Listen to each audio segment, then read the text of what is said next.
be filtro. Mano vardas Ramūnas Zilnys, trečiadieniais tokiu metu eteryje kalbinu įdomius muzikos pasaulio žmonės, kurie groja, žmonės, kurie kuria, žmonės, kurie įvaizdina muziką, kuria, pavyzdžiui, albumų viršelius arba vaizdo klipus, žodžiu, pačius įvairiausius žmonės, kurie yra susijęs su muzika. Ir labai džiaugiuosi, kad šiandieną laidoje svečiuojasi žmogus, su kuriuo mes turbūt pirmą kartą gyvenime pasikalbėsime daugiau negu 2 minutės, nes niekada nesam to darę. Jis dabar sėdi prieš mane ir šypsosi, ir jo vardas yra Kristijonas, ir Kristijonas yra iš grupės Akli, kurios daina Daylight, kurios daina Lengvai pradėjo šiandien laidą. Labas Kristijonai, atsiprašau už klaidelę, aš tiesą sakant prisipažinsiu, pastarąją savaitę labai sunkiai stengiuosi susikaupti, nes visa tai, kas dedasi netoliese visai šalia mūsų, turbūt visą laiką yra užtvindė mintis, bet nepaisant to mes šiandien pakalbėsim apie muziką, apie gyvenimą, tai sveikas atvykęs į laidą. Sveiki, smagu čia būti. Pradedam nuo to, nuo ko turbūt ir būtina pradėti, nes aš suprantu, kad dabar labai daug informacijos apie karą, visi įsijungia televizorius nuo ryto iki vakaro arba internetą, aš irgi taip darau, vakar irgi sėdėjau iki 3 valandų nakties, žiūrėjau, kasgi ten dedasi Ukrainoje, kas vyksta, kokie yra vertinimai, į kurią pusę viskas sukasi. Muzikantus tas dalykas irgi veikia ir gal pradėkime nuo to, kad vakar tu grojai koncerte, kuris buvo skirtas šitai temai. Papasakok, kas ten buvo. Taip, tai čia buvo mūsų vadybos ir tiesiog jos draugės kitos vadybininkės 2 Eglių rengtas paramos koncertas, kur grojo daug grupių iš lietuviškos roko scenos.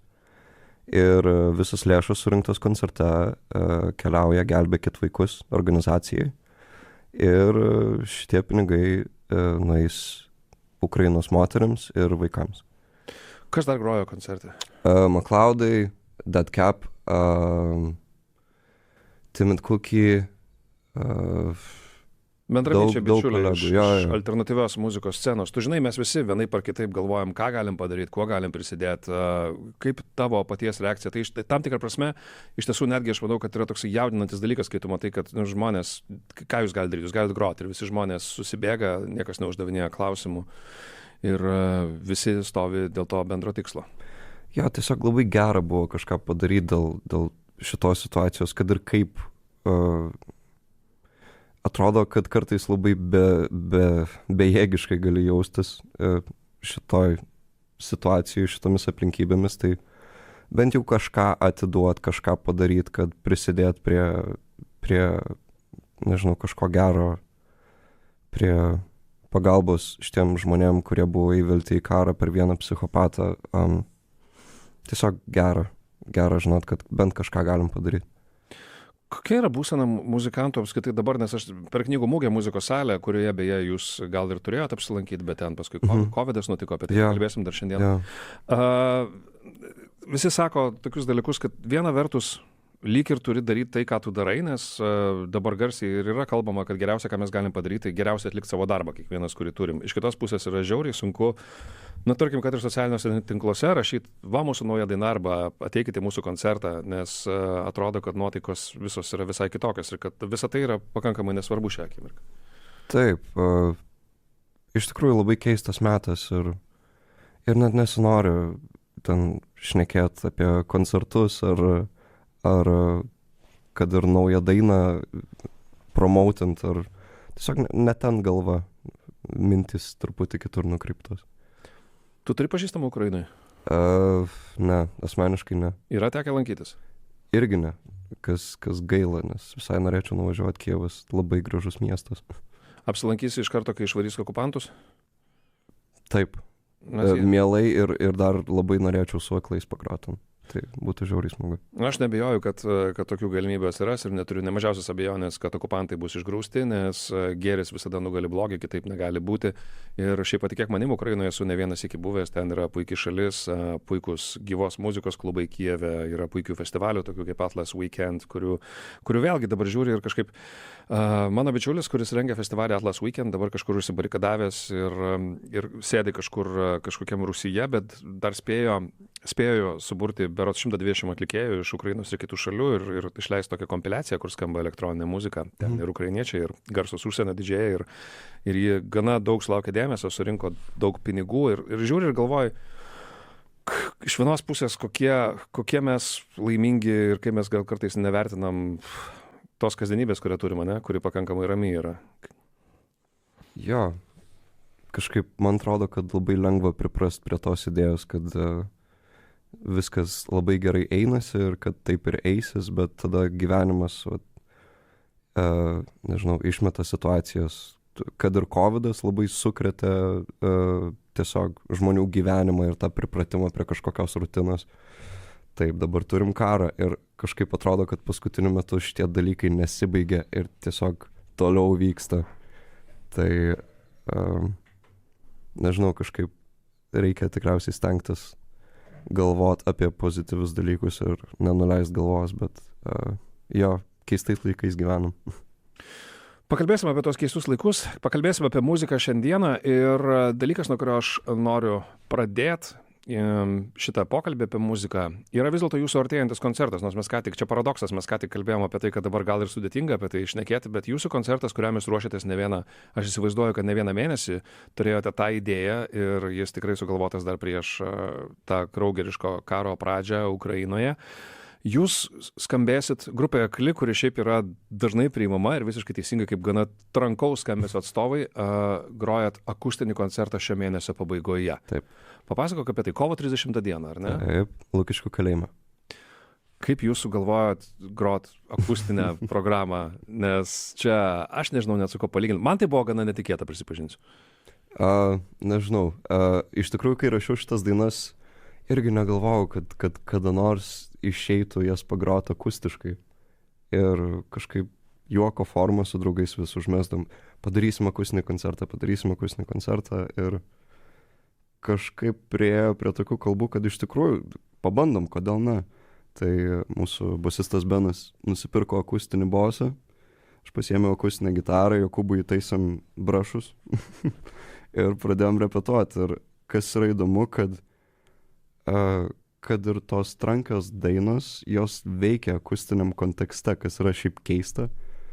Ir įdomu dėl to, kad galbūt išlenda kiti dalykai iš dainų struktūros, ta prasme, kurių gal klausytojas netaip išgirsta ar jų nepastebi. Ta prasme, dainos įgauna naują formą. Tai labai įdomu kažkaip per naują prizmę pažiūrėti į kūrybą ir tokį netradicinį koncertą pabandyti paruošti. Aš tas paklausiu, yra dainų, kurios pradeda skambėti, nes daug kas taip įsivaizduojam, pasiėmam akustinės gitaras ir dainos pradeda skambėti taip, švelniai, melancholiškai, gal kartais netgi šviesiau ir šilčiau ir lengviau negu jų elektrinės versijos. Yra dainų, kurios visiškai apsivertė ir galbūt netgi kitokia emocija atsirado.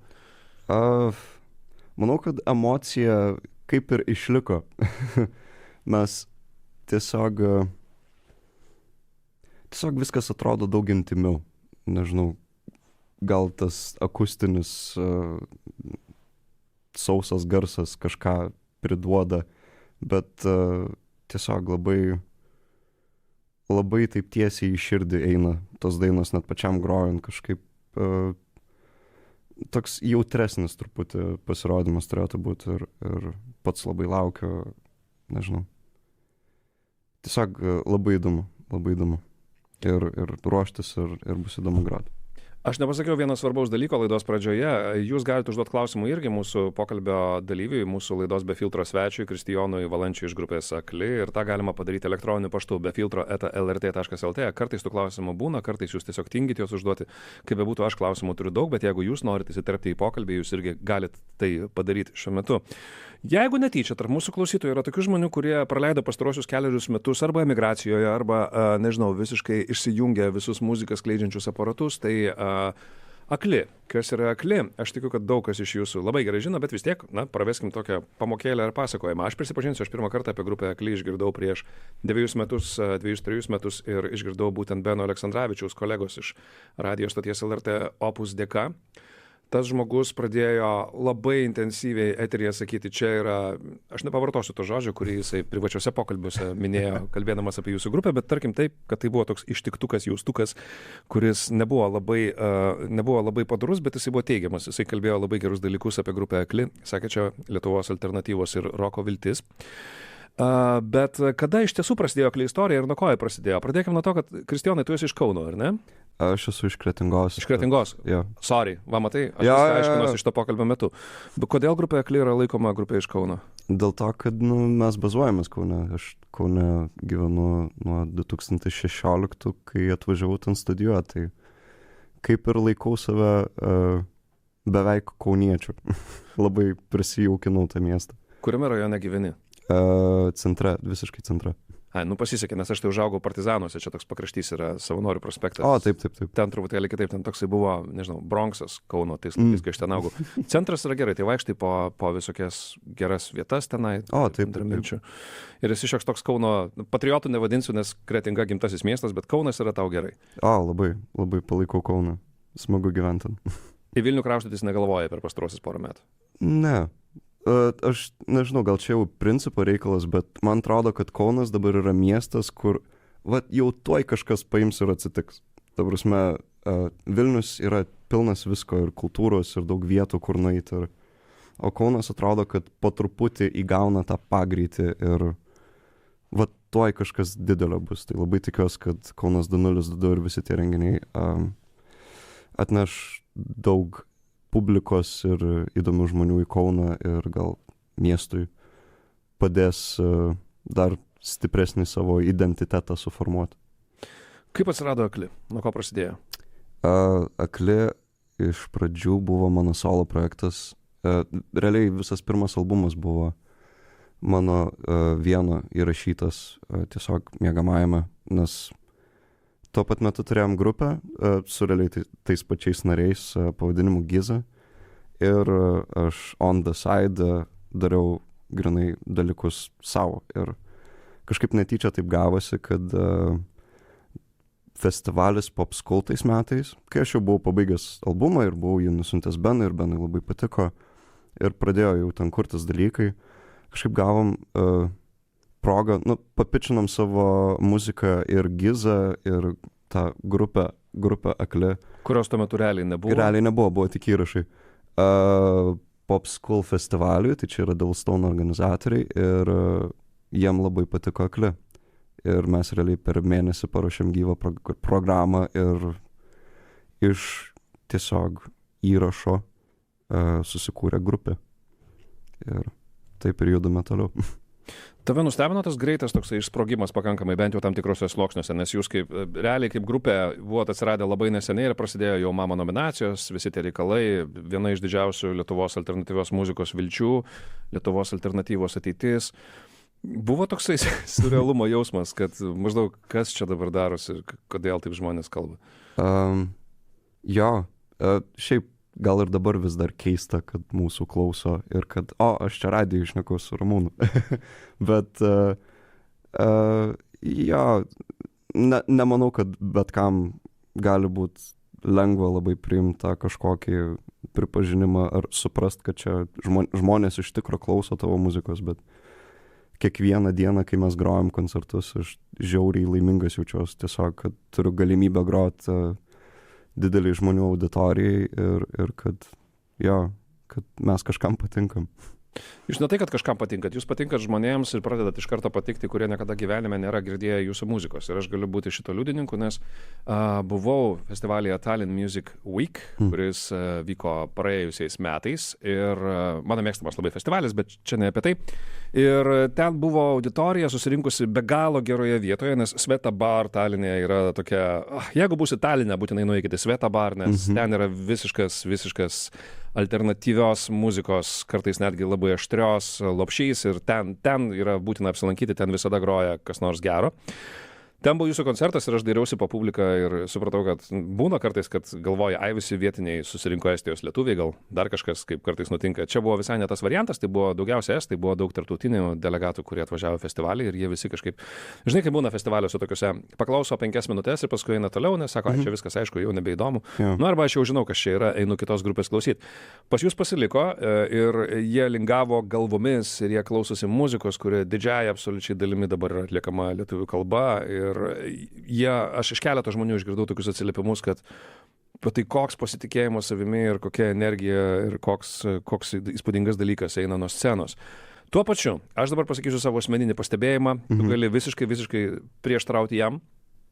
Man susidaro įspūdis, ne vieną kartą mačius jūs gyvai, kad prieš einant į sceną tu labai jaudiniesi Ir kai tu užlipi, pasiemi instrumentą į rankas, atsistoji prie mikrofono, įsijungia kažkoks visiškai kitas žvėris ir staiga tu tampi baisiai pasitikinčiu savimi žmogumi.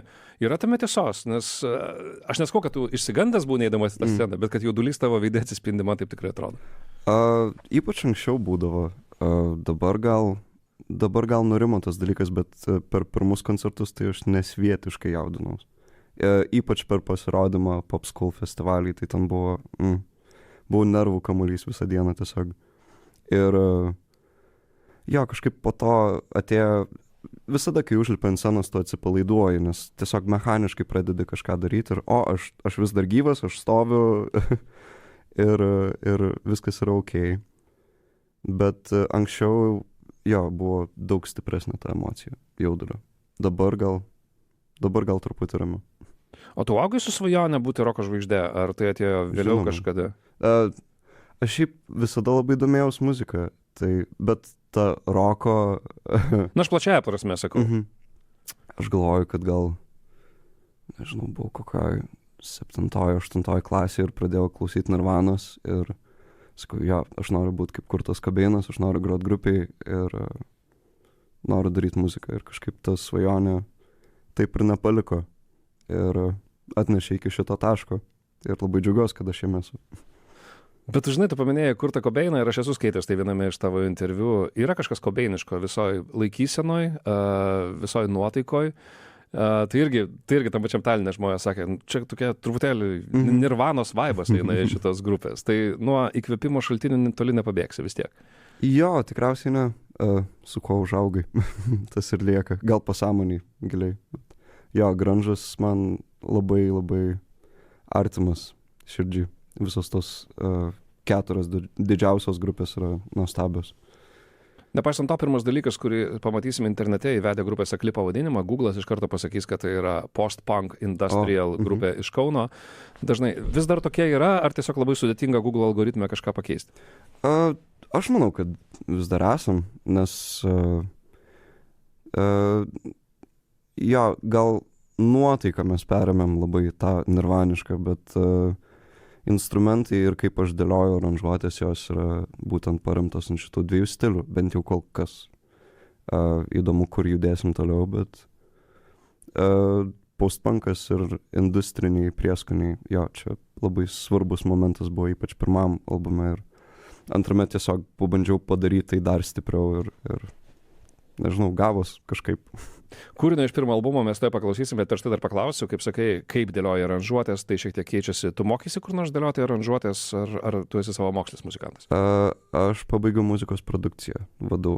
Tai šiek tiek patirties tame turiu, bet daugiausiai viską išmoksti iš praktikos. Tai darimo procese.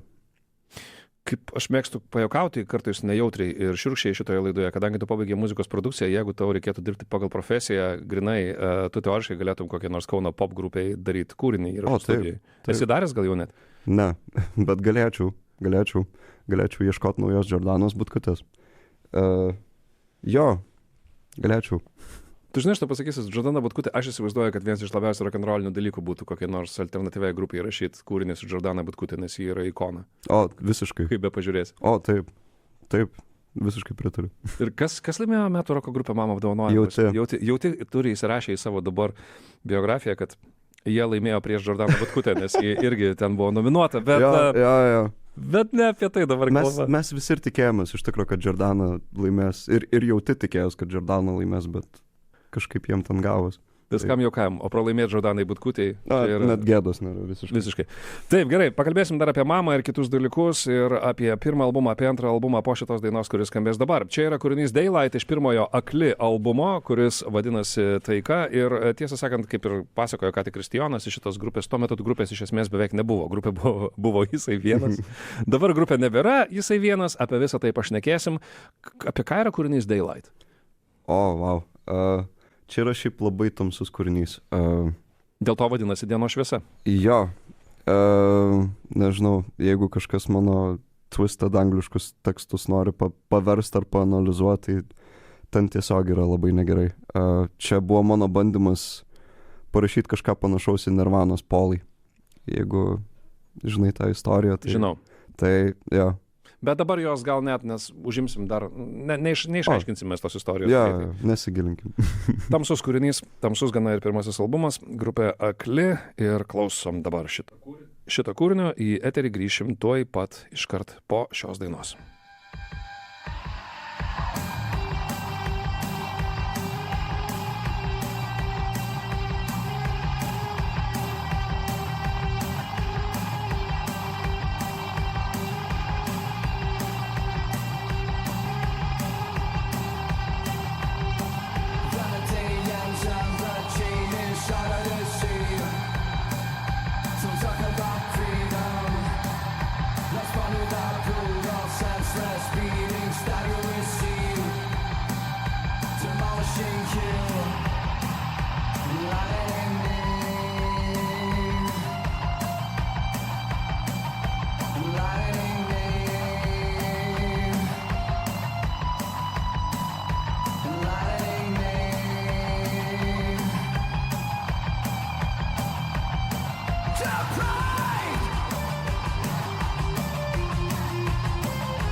Be filtro.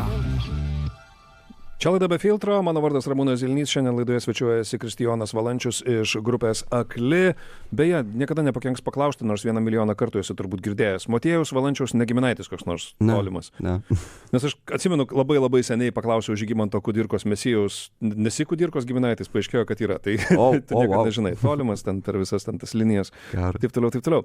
Mes kalbėjomės apie tai, kaip atsirado pirmasis grupės Akli albumas, kuriame dar nebuvo grupės, buvai tu vienas. Ir aš skaičiau vėlgi vieną tavo interviu, kuriame labai kažkaip įsiminiau, kad pykčio daug, muzikoje daug pykčio, muzikoje daug tamsių dalykų, jausmų ir jie lenda, aš nelabai tiksliai dabar gal pacituosiu, lenda giliai iš vidaus ir tu juos sudedi į muziką. Tu esi tamsus, niūrus, liūdnas žmogus ar tiesiog čia yra viena iš tavo pusių, kurias mes visi turim? Man atrodo, kad viena iš mano pusių, nes nežinau, man atrodo, kad aš galiu būti ir labai linksmas, ir labai liūdnas ir tiesiog galbūt tas visas spektras emocijų mane truputį jautriau veikia ir labai smagu turėti kažkokį būdą tai išliet pozityviai ir tada muzika tampa kažkokia meditacija ar bandymu nusiraminti ir tiesiog sudėti mintis ar jausmus, kurie gal, nežinau, tau pačiam nelabai aiškus į kažkokią menišką formą ir per tai atsipalaiduoti arba pamiršti, dėl ko tu ten parinės ar dėl ko pyksti. Ir tiesiog muzika tampa kažkokiu išsivalymu. Bet tai nėra susijęs kažkokiais, nežinau, žinai, žmonės sako, aš turėjau sunkią vaikystę arba turėjau kažkokių traumuojančių patirčių, tai nėra kažkas tokio, kur labai atsiremia į kažkokį tavo asmeninį patyrimą. Ne, čia tiesiog yra, man atrodo, susikaupia labai daug dalykų ir šiaip žiūrint į šitos du albumus, Taika ir Refleksija, tai Taika buvo parašyta per ilgesnį laiko tarpą ir tai buvo labai, labai albumas apie viską. O pavyzdžiui, Refleksija buvo grynai apie karantino laikotarpį. Tai tiesiog galima matyti, kaip mano smegenys veikia, nes Taika, pavyzdžiui, buvo truputį lengvesnis albumas negu Refleksija. Ir ties Refleksija, kai prasidėjo labai baisus dalykai su COVID-u, kad ten buvo užpildytos ligoninės, ten 100,000 atvejų, kas dabar, kai vyksta karas, net ir daugiau tų atvejų net neatrodo tai baisu, bet buvo žiauriai baisu, buvo žiauriai nejauku, visi turėjo sėdėti namie ir tiesiog tas stresas dar kartą pavirto muziką ir stresas, pyktis, nesupratimas, kas vyksta, norėjimas suprast, kas vyksta ir galbūt aš nebūtinai tiesiogiai rašau apie tos dalykus, kurie vyksta, bet aš rašau apie tai, kaip aš jaučiuos dėl to, kad jie vyksta. Ir bandau susidėlioti kažkokį, nežinau, naratyvą, supratimą savo galvoj ir tiesiog nurimt. Karantinas buvo žiaurus dalykas tau, ar ne? Psichologiškai? Antras jo, stipriai.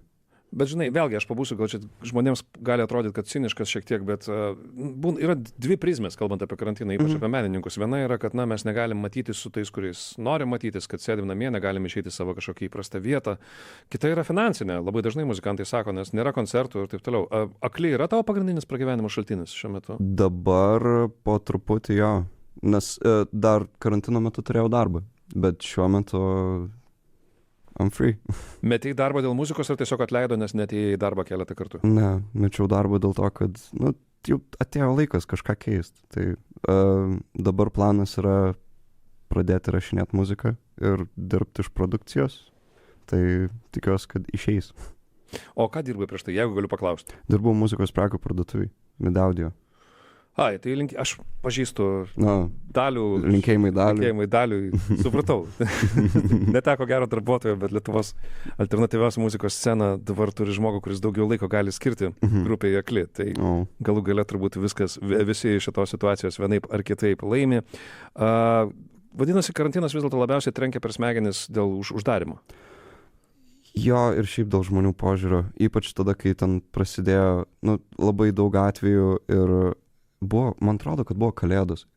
Ir kai dirbi parduotuvėje ir tu matai, kad žmonėm realiai nusišvilpt ant tų restriktionų, visi eina ir perka dovanėles ir dar pyksta, jeigu paprašai kaukę užsidėti. Tai buvo tokių durnų, nefainų momentų ir tiesiog galbūt tas pastovus exposure žmonėm ir dideliam žmonių srautui, kurie nelabai saugojos, nežinau, tiesiog pradėjo kelt pyktį viduje ir kažkas susikaupė ir išlindo muzikai. Visiškai COVID albumas, gerai. Bet kaip įdomu, tai tu nebuvai iš tų antivakserių arba tų, kur ai čia nesvarbu, ai čia tu rimtai žiūrėjai pandemiją? Jo. Ir tebežiūri, nes ir šiuo metu aš, pavyzdžiui, turiu daugybę bičiulių, kurie užsikrėtė ir šiaip gana rimtai serga, tai nepamirškim, kad tas dalykas niekur nedingo, nepaisant to, kad dabar, aišku, pagrindinė aktualija yra karas Ukrainoje. Ir likimo ironija yra ta, kad nepabėgai vis tiek nuo COVID-o ir tam tikrą prasme pačiu netinkamiausiu metu, ar ne? Jo. Na, tikriausiai nėra tinkamo meto. Jo. Sunkiai? Ne, aš ne, bet mano draugė sunkiai sirgo, tai vis dar nefainas dalykas ir nereikėtų to pamiršti. Ten, žinai, 39 temperatūros ir kelias dienas jinai nekrenta. Net truputį baisu pasidarė. Bet, viskas okei. Gerai, duok Dieve, viskas būtų gerai.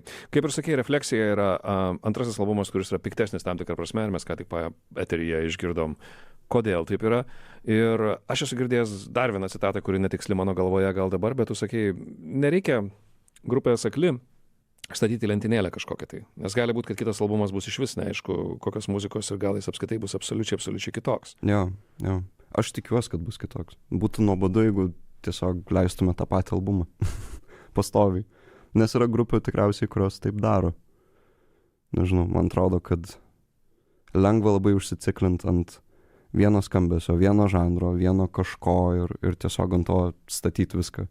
Bet man įdomu, pavyzdžiui, tokios grupės kaip King Gizzard, kur visiškai nėra ribų. Čia yra gal kraštutinumas, kad jie per metus ten išleidžia 4-5 albumus. Man atrodo, 7 vienais metais buvo. Prašau. Ir visi šiek tiek skirtingi, ten nuo eksperimentacijos su mikrotoniniais instrumentais ir ten, tiesiog žiauriai įdomu. Ir man atrodo, kad muzika, čia pavoksiu Bowio citatą, bet man atrodo, jisai sakė, kad kūryba šiaip turi tave truputį priverst nepatogiai jaustis. Ir būtent, kai tu kaip kūrėjas truputį jauties, kad tu išeini iš savo komforto zonos, tai yra geras dalykas, nes tai prives prie kažkokio įdomesnio rezultato, o ne prie kažko, ką tu, žinai, by default gali padaryti. Buvo dokumentinis filmas apie Davidą Bowie, LRT+.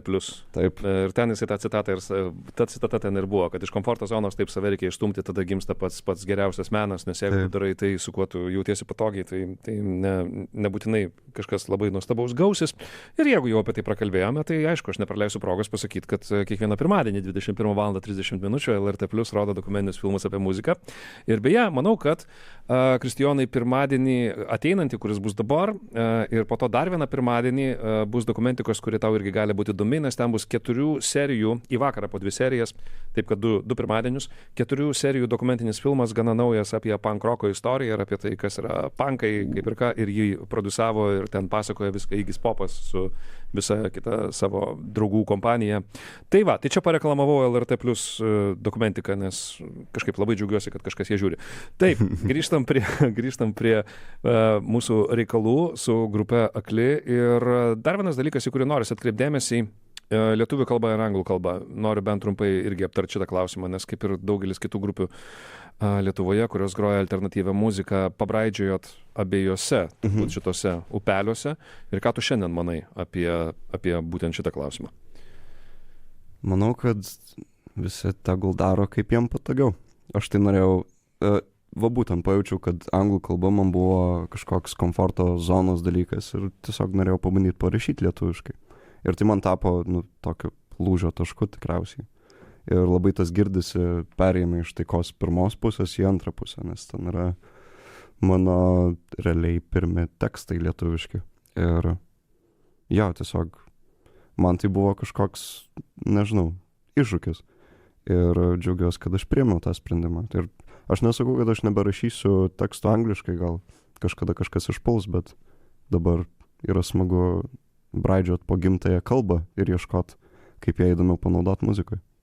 Juolab, kad su ta gimtąja kalba, kaip ir sakiau, jūs, man atrodo, Estijoje jau ne kartą buvot, jūs vėl kvietė, ar ten kažkaip atšaukė po to kitą sykį, ten kažkokia tokia istorija buvo, nes ten COVIDas vėl buvo, suvaržymai kažkokie, ten kažkas ten tokio nutiko, ar ne? Jo, mes turėjom grot su Short Parisais, ten vienam festivalį, žiauriai nuostabus line-upas buvo ir tą koncertą atšaukė ir tada mes tiesiog važiavom į Svetą barą, į gimtadienį jų, nes pakvietė tie patys organizatoriai ir po to važiavom ten su Tallinn Music Week, tai grojom Tallinne 2 kartus. Geras miestas. Bet Žiauriai. Aš ten važiuočiau. Niekada nesigailėjai dėl grupės pavadinimo? Ne. Aš galėčiau, aš mėgstu kabinėtis prie pavadinimų, prisipažinsiu, nes esu girdėjęs daug istorijų, kai grupė sugalvoja pavadinimą ir tada per vėlų jį keisti, nes jau kažkaip išsisuko pora kūrinių ir visi pradėjo kalbėti ir po to galvoja, o kaip pavyzdžiui užsienyje ištarti jį. Bet kita vertus, yra filosofinis kažkoks pagrindimas to pavadinimo ar tiesiog žodis gerai skambėjo? Yra filosofinis pagrindimas ir man atrodo, kad aš todėl labai dažnai ripinu į dainų tekstus. Mes esam kaip Jason Derulo, kur prieš kiekvieną gabalą jis į save pašautautina ir tada prasideda gabalas. Bet pas mus tekstuose dažnai išpuola tas žodis, nes visas filosofinis ir pagrindimas šito yra, kad tiesiog, būtent, kai žmonės yra linkę gyventi kažkokiam burbule, ar tai yra informacijos burbulas, ar tai jų įsitikinimų burbulas ir nesugeba pažiūrėti į situaciją arba, į situaciją plačiau, tada tu pasidarai aklas. Ta prasme, tu viską matai tik iš vienos perspektyvos, kai tų perspektyvų gal yra 10 ir savo tiesą kitiems aiškint kaip faktus, čia gal nėra labai gerai. Tai dėl to tas pavadinimas toks ir buvo. Aklų žmonių mes matom daug ir matom netgi šitoje dabartinėje situacijoje gana jų nemažai, ypač tų, kurie visai netoli gyvena labai labai dideliai valstybei. Ir ten, aš jau sakiau prieš eterį, kad aš vakar praleidau porą valandų žiūrėdamas, kokia Rusijoje eina propaganda per visokius valstybinius kanalus, susiradau, išsikrapščiau internete, labai baisu, ten aklų žmonių labai daug. Kita vertus, šitą pavadinimą konspiracijos teoretikai irgi gali labai sėkmingai naudoti, nesakyti, kad tai va, 10 šaltinių ir COVID'as yra sugalvotas Bilo Geitso. Taip. Tai toks daugiabriaunis pavadinimas, kurį visi gali savo prisitemti ir prisitaikyti. Aš kai pasiskiepijau Pfizer'u, man Bilas Geitsas iš karto pervedė pinigų. Iš karto. Dabar pasiguos visi kiti roko atlikėjai Lietuvoje ir alternatyvos atlikėjai, kurie, sakysiu, kur mano pervedimas. O, taip. Kai jūs nominavo mamą apdovanojimams, buvo tavo širdyje dalelė, kuris sakė, velnias, aš labai labai noriu laimėti ir noriu su ta statulėlė užlipti ant scenos ir padaryti šūksnį kretingai arba, nežinau, artimiesiems ir taip toliau. Kretinga? Nežinau. Nežinau, ką daryčiau, jeigu laimėtume. Tiesiog būtų įdomu. Sekundį sukaustyti žmonių dėmesį ir pasakyti kažką įdomus. Nebuvai pasiruošęs ne vieną kartą gyvenime padėkos kalbos? Ne, tiesiog tikriausiai būčiau padėkojęs vadybininkai, draugam, kurie grojo su manim ir visiems žmonėm, kurie klauso. Tai čia klasikinis. Supratau, labai nuoširdu, bet labai nuobodu. O, taip. Bet nori perspektyvoje, nežinau, vienos iš didžiųjų Vilniaus salių, arenos, dar kažko. Yra atlikėjų, kurie iš karto sako, čia nebūtinai man, yra alternatyvi muzika, ji turi savo klausytojus, kamgi ten kažkur tai plačiai lysti.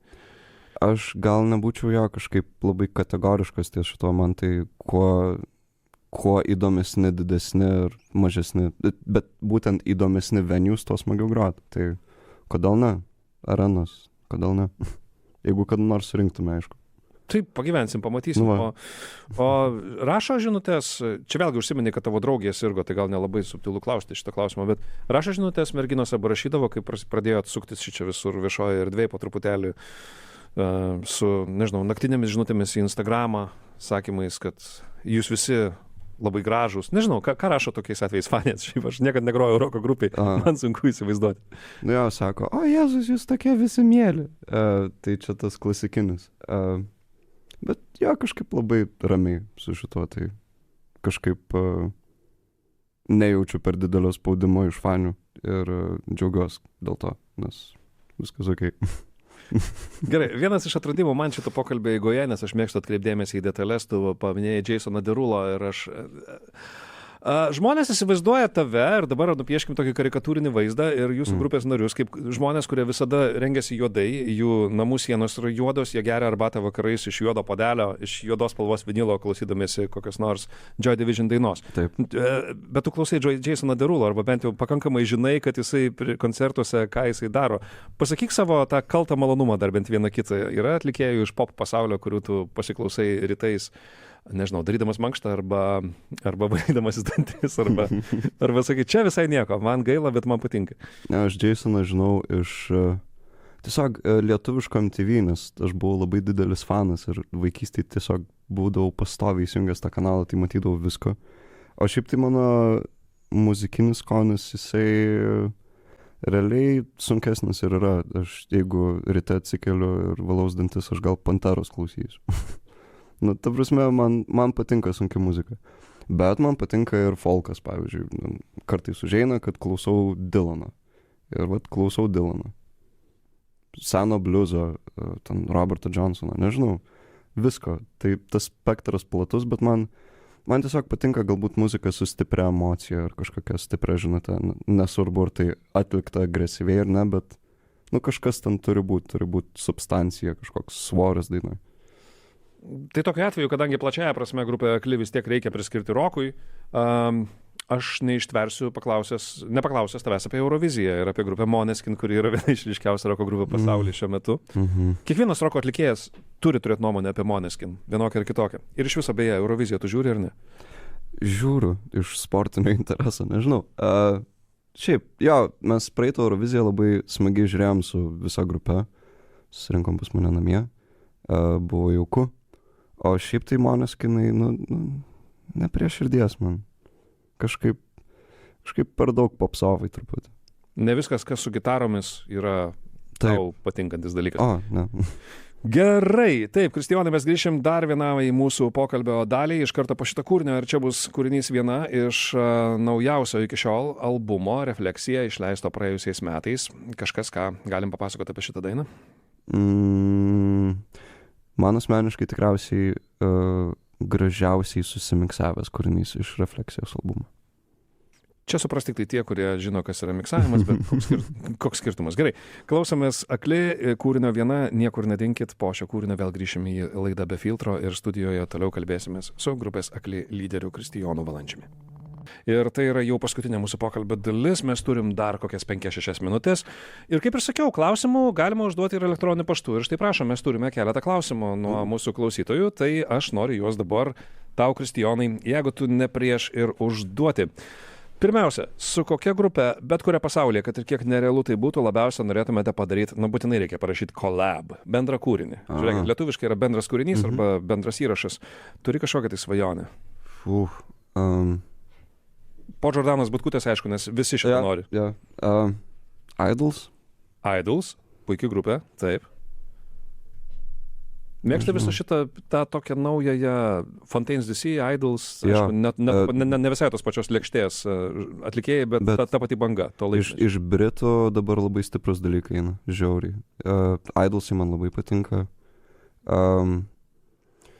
Galvoju, ko dar. Yra tokia grupė Amerikoje, The Garden. Tai su šitais bičiukais irgi norėčiau kažką padaryti. Tai gal ir galima, o parašyk. Reikia parašyti, jo. Ypač su alternatyvininkais šiais laikais, kol jie dar nepradėjo groti Glastonberio festivalio pagrindinėje scenoje, aš manau, kad tai yra pakankamai toks atviras pasaulis. Tai. Bet veiksmų dar jokių nedarai dėl to. Dar ne, bet gal reikėtų. dabar padarėm nuostabų kolabą su Dead Cap'ais. Su grupė Dead Cap, kuriai linkėjimai, ir beje, dar vienas klausimas nuo mūsų klausytojų yra būtent su tuo ir susijęs. Labai geras bendras įrašas su Dead Cap. Ar nusimato ateityje daugiau bendradarbiavimo su kokia Lietuvos grupė? Aš esu atviras tam, bet kažkaip nenoriu labai susikoncentruoti ties tuo, bet jeigu jausiu, kad noriu ir kad smagu būtų, tai kodėl ne? Bet tu žinai, kad dabar tai yra labai madoje, kad iš esmės, jeigu jau apie pop atlikėjus kalbam, tai jeigu yra albumas koks nors, tai būtinai iš 13 kūrinių 7 turi būti su kažkuo, nes visi taip daro dabar. Roko pasaulyje gal mažiau, alternatyvoje gal mažiau taip elgiasi. Tai gal būtent dėl to ir nenoriu per daug perspausti šito dalyko. Nes, smagu kolabai, bet vien kolabus daryti, come on. Tu pats labai turi būti atsakingas už savo muziką, čia man toks, Nežinau, kolabui smagu, bet kas per daug tas nesveika. Tai nebus albumo Akli, kuris vadinasi Kartu, ir ten bus viena daina su Bakita, su Evgenija Redko, trečia su Dead Cap, kurią jau įrašėt, 4 su Timid Cookie, 5 su Ego Mašina. Nuobodu kažkaip būt. Kol kas neplanuojam, bet dabar, kai vardinai grupės, pagalvoju, kad būtų smagu su Timid Cookie padaryti gabalą, su Ego Mašina būtų smagu padaryti gabalą. Su jais būtų žiauriai gerai. Taip. Dar vienas klausimas. Kokio stiliaus, kitokio nei Taika ar Refleksija, albumą arba dainą norėtum pabandyti įrašyti? Pavyzdžiui, rašo mūsų klausytojas, man būtų labai įdomu išgirsti jūsų bandymą įrašyti kažką dream pop, shoegaze stiliumi. Mes kažkada radijo ir juokavom, kad gal kitas albumas ir bus shoegaze arba dream pop. Nežinau, kol kas neplanuojam kažkaip labai būtent į tą nueiti. Aš nežinau, ką mes iš viso planuojam. O tai nėra, dar noriu pasakyti, juodraščių 9 dainoms, kurios bus naujam albume? Yra pirmas gabalas ir yra paskutinis gabalas. Ir man reikia užpildyti vidurį. Tai trečias albumas po truputį gimsta, bent jau mano galvoj. Bet niekas nežino, ar jisai bus šiais metais ir gal net sunku tai prognozuoti. Šiais metais, ne. O lipdosi po truputėlį festivalių kažkoks žemėlapis šiai vasarai apskritai, nes prisiminkim tokį dalyką. Kaip ir sakiau, šiandien visos mintis su Ukraina, Taip. bet laikotarpis yra labai sunkus muzikantams irgi, nes dar kol neprasidėjo tas košmaras Ukrainoje, tai visas svarstymai buvo apie COVID, kuris dar visai neseniai buvo visiškai sustabdęs visokius muzikinio gyvenimo reikalus, koncertus ir taip toliau. Ir daug vilčių buvo dėta į šitą vasarą, kad jau bus normalūs festivaliai, normalia apimtim taip toliau. Dėliojatės, ką nors šiai vasarai planuojat po truputėlį, kad pagrot kažkur vienur kitur? Na, labai stiprus dalykas tai bus pagrot Devil's Stone. Jūs nespėjote jame pagrot, geras. Taip, Jo. ko gero, jeigu nebūtų buvus pandemija, jūs jau tikrai būtumėt buvę toj scenoje. Jo. Ir žiauriai, čia buvo svajonė mano pagrot Devil's Stone, tai labai laukiu. Ta prasme, tikram Devil's Stone. Popskūlas buvo nuostabu, bet, čia jau kiti dalykai. Devil's Stone, taip, nuostabus festivalis, jo beje rengėjas irgi yra buvęs šitoje laidoje čia prieš porą mėnesių. Tu esi iš tų, aš dabar apie tave pagalvojau, kad tu esi iš tų, kurie gali būti per vidurį tarp tų dviejų stovyklų, kur festivalė Devil's Stone, vieni sako, čia metalo festivalis ir kodėl čia atvažiuoja visokie indie pop artistai, o kiti sako, ne, metalas užkniso. Tau ir tai priimtina. Man ten viskas žiauriai smagu. Aš nueinu paklausyti, būtent post-punko, nueinu pamošint metalo konsuose, West Stage. Jo, aš visko ten paklausau ir visko pasimėgauju. Paskutiniam Devil's Stone žiauriai patiko grupė Kokomo, tai tokia japoniška psichodelika, tai buvo žiauriai cool. Mūsų pokalbis labai gaila, bet artėja prie pabaigos, bet kadangi jau apie tai prabilom, tai tu dar, pavyzdžiui, Kretingoje gyvendamas arba jau persikraustęs į Kauną, tai tu buvai kada nors gyvenime ilgaplaukis su džinsinė striukė ir Slayer antsiuvu, ar ne? Slayer antsiuvu ne, bet su ilgais plaukais buvau dar prieš kokius 2 metus, tai ne taip ir toli šitas įvaizdis. Gerai, ir Kristijonai, tu laimingas žmogus šiaip? Aš norėčiau sakyti, kad taip, bet dabar labai keistas laikas, tai gyvenu įdomiamis nuotaikomis ir matyt viskas aplinkui veikia, tai... Bet in general, aš laimingas žmogus. Aš noriu padėkoti tau už šitą pokalbį, ačiū, kad radai laiką užsukti į LRT Opus studiją ir jeigu mes kalbėjom apie emocijas, tai taip, laikmetis yra sunkus, bet mes privalom tikėti, kad viskas bus gerai, privalom tikėti, kad gėris nugalės blogį, kad šviesa nugalės tamsą, kad ir kiek galbūt nuvalkiotai tai skambėtų, bet tai yra dalykai, kuriuos reikia kalbėti kaip mantrą ir kiekvieną dieną turėti savo mintise, nes kitaip tiesiog negalima. Ir žinoma, dabar aš leisiu savo paironizuoti juodai, nes su visa šita optimistinė gaida laidą mes šiandieną pabaigsim su daina Baimė. Ir apie ką kūrinys, Kristijonai? Apie tiesiog leidimą sukaustyt. Baimė tai yra vienas didžiausių stabdžių žmogaus gyvenime ir jeigu tu leidi taip tapt tavo tiesiog kompanionų gyvenime, tai tu realiai nieko ir nedarai. Tai čia yra, nežinau, galbūt hiperbolizavimas baimės mano gyvenime, bet taip pat labai svarbu akcentuoti, kad iš jos išsikapstyt labai reikėtų ir negyvent baimiai. Negyvenkim baimiai. Ačiū. Kristijonas Valančius iš grupės Akli. Ačiū tau dar sykį. Primenu, kad čia buvo laida Be filtro, LRT Opus eteryje. Mano vardas Ramūnas Zilnys. Dėkoju, kad klausėtės ir primenu, kad laidų įrašus visada galite surasti internete LRT radiotekoje. Likite su LRT Opus.